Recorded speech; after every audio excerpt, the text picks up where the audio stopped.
Sveiki visi, čia Bakugan LTL ir šiandien jums pristatysiu dar vieną Bakuganą savo kolekcijos, tai Pyrus Pyro Dragonoid.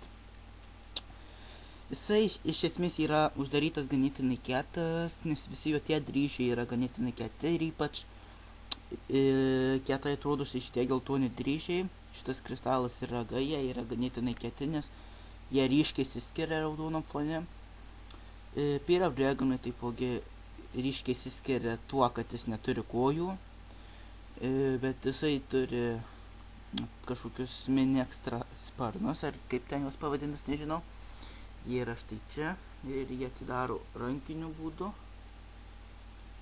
Jie atrodo ganėtinai kietai. Štai.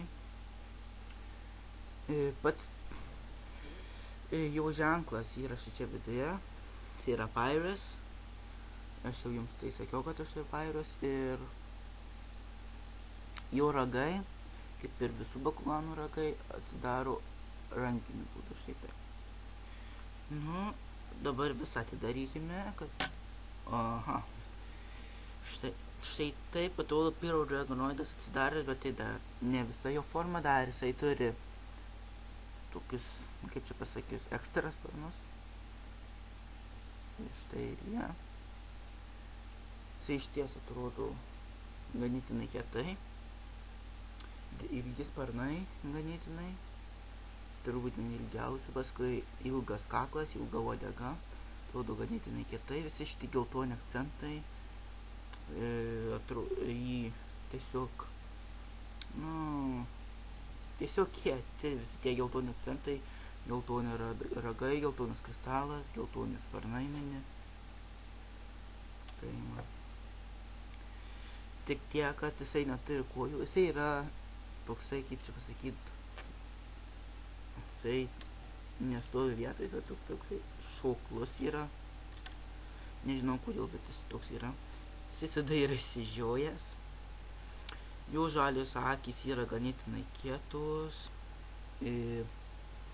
O šiaip tai jis nėra labai galingas. Mano Pyro Dragonoid turi 550, bet nieko, tai dar nelabai maža G galia. Bet, nedidelį, bet ir nemaža.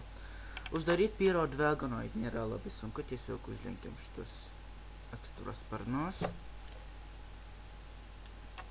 Štai taip į vidų užlenkiam ekstra sparnus.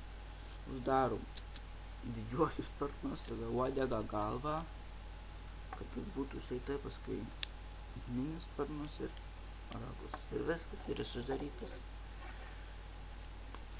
Tai tiek apie Pyro Dragonoid ir...